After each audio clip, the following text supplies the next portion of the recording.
Let's get right into it. Today, in this explainer, we're unpacking the architecture of pattern recognition, specifically looking through the lens of the John Worboys case. But we need to set the tone immediately here. We are not looking at this as some victorious true crime story. We're definitely not celebrating a case solved. Instead, we're diving into a really heavy, deeply unsettling examination of delayed understanding. This is a hard look at a catastrophic systemic failure, and that terrifying blind spot where fragmented incidents happen right in front of us, but somehow remain totally invisible to the institutions that are literally designed to protect us. Think about this for a second. How much evidence does a system actually need before it sees the truth? I want you to keep that chilling question in the back of your mind as we go through this. We're focusing purely on the mechanics of failure, how an investigative system failed to connect the dots.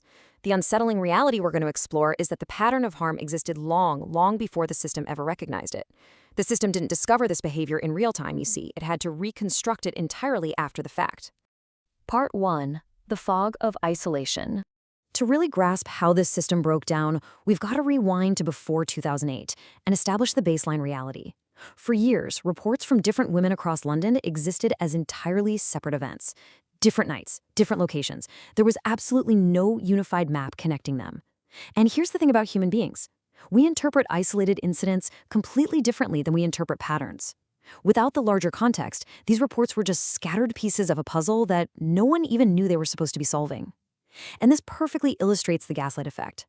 Plagued by missing time, incomplete memories, and just this fractured awareness, many of the victims internalized the belief that they were simply too drunk.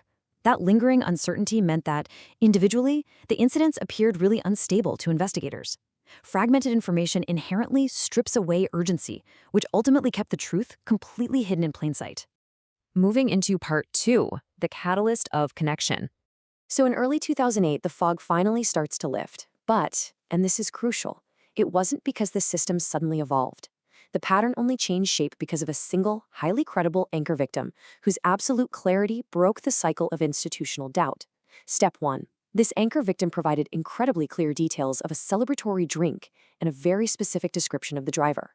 Step 2. Investigators finally use this like a string on a map. They stop looking forward and they start looking backward. They cross-reference their archival databases for the words champagne and taxi. And then Step 3, a unified behavioral script is finally identified. By linking John Worboys to a previously dismissed report, the pieces suddenly snapped together. Part 3. Retroactive clarity. This right here is the core psychological pivot of the whole case, and it is vital to understand. The system did not discover a new threat in real time. It reconstructed existing behavior. The information was already sitting right there inside the system's files. It had just never been assembled. Previously, you just had isolated confusion, emotionally uncertain, really difficult to verify. But after the connection was made, suddenly you have structured evidence, corroborating similarities, and a very clear methodology. The exact same victim reports carried a completely different, horrifying meaning once they were viewed collectively. Hindsight completely alters perception. What once seemed unstable instantly became an undeniable blueprint. When they looked across multiple accounts, investigators identified a rigid, repeating sequence: a licensed black taxi, late-night pickups near nightlife areas, alcohol offered inside the cab, sudden incapacitation, and then memory discontinuity. So the point is, Worboys was not some random opportunist. He was a meticulous ritualist with a behavioral blueprint that he rarely, if ever, deviated from. That consistency is exactly what helped him hide for years, but ironically, it's also exactly what convicted him once the pattern was exposed. And this meticulous nature wasn't just theory, it was confirmed physically. When he was arrested, they literally found a predator's kit on him: sedatives, champagne, and large amounts of cash. But listen, we really shouldn't frame this as some brilliant catch by law enforcement. It's actually a chilling realization of what the system had missed for years.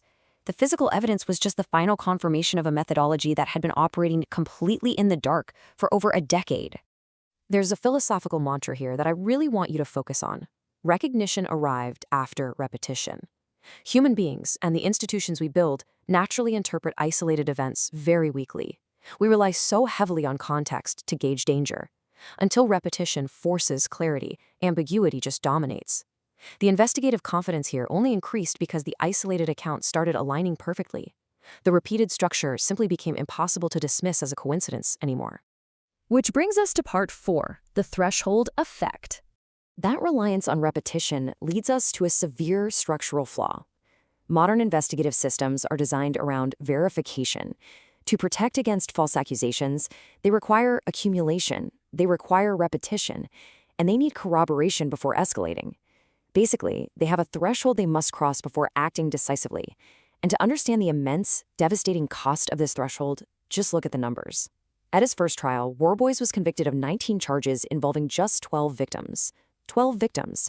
That number represents the threshold the system needed to achieve absolute, undeniable legal certainty at that specific moment in time. But here is the statistical horror that followed. After the pattern was recognized and a dedicated police phone line was finally opened, over 100 women came forward with near-identical stories. That is over a decade of missing data. Over 100 victims who suffered while the system was silently waiting for enough accumulation to justify taking action. The system became certain only after uncertainty had already caused damage. It is such a heavy, devastating realization. Decisive action only occurred after the harm became statistically undeniable. The pattern became visible only after it became simply too large to ignore. So the delay in recognition wasn't just a mistake. The delay itself essentially became part of the damage inflicted on these women. Yet for the survivors, this visibility brought about a profound emotional shift, something known as retroactive realization. It's the psychological shift where individuals completely redefine their past trauma. Once the police went public, it provided a linguistic framework, the champagne cabbie, that validated their previously isolated, confusing experiences. They moved from that terrible, gaslit feeling of being too drunk to the empowering yet frankly horrifying realization that they were actually witnesses to a methodology. Part 5. A systemic failure. We really need to zoom out now from the offender to the broader institutional fallout. We have to avoid making this story purely about one man and instead look at the core institutional fracture at the heart of the case. The London taxi system depends entirely on automatic public trust. Yet that automatic trust is exactly what made the crimes possible in the first place. The danger wasn't lurking in the shadows of some dark alleyway. The victims followed ordinary, everyday social logic. They entered a licensed vehicle. The danger operated entirely inside an institution that society considered completely safe. And that brings us to this permanent, unsettling structural insight. Systems often understand danger retrospectively, not preventively. Prevention requires early recognition, but early recognition is nearly impossible without the repetition of harm. By design, our investigative systems understand a threat only after it has established a history. And establishing history, tragically, requires victims. As the reality of this case settled, the realization became so much larger than the crimes themselves. Once the pattern was finally visible, the question was no longer what had happened. The question became how long the system had been looking at the pieces without seeing the whole. The arrest wasn't the end of the story. It was a reckoning with the permanent scars left on a city's trust. Thank you so much for joining me for this explainer.